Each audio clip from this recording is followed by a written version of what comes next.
আগামী বছরের জন্য সর্বনিম্ন ৫,১৩,০০০ টাকা নির্ধারণ করে বেসরকারি খাতে ৩টি হজ প্যাকেজ ঘোষণা করেছে হজ এজেন্সিজ অ্যাসোসিয়েশন অব বাংলাদেশ বা হাব। বুধবার রাজধানীর নয়াপল্টনে সংগঠনটির কার্যালয়ে এই প্যাকেজ ঘোষণা করা হয়। এ সময় জানানো হয়, আগামী বছরের জন্য সর্বোচ্চ ৭,৯১,০৬০ টাকা এবং সর্বনিম্ন ৫,১৩,০০০ টাকায় হজ পালন করতে পারবেন মুসল্লিরা। এছাড়া দ্বিতীয় প্যাকেজটির খরচ ধরা হয়েছে ৫,৯৫,৬৮০ টাকা।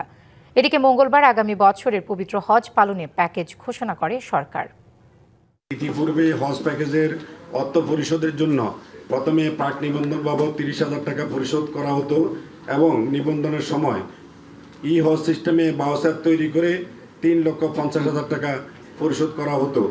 এই বছর প্যাকেজের সমুদয় মূল্য ই হজে বাউচার তৈরির মাধ্যমে ৩ ধাপে পরিশোধ করতে হবে, নতুবা হজযাত্রী চূড়ান্ত নিবন্ধন থেকে বঞ্চিত হবেন। অ্যান্টিব্যাকটেরিয়াল ফর্মুলা বাসনকে চকচকে জীবাণুমুক্ত করে আমাদের দেয় গ্লিটার গ্যারান্টি।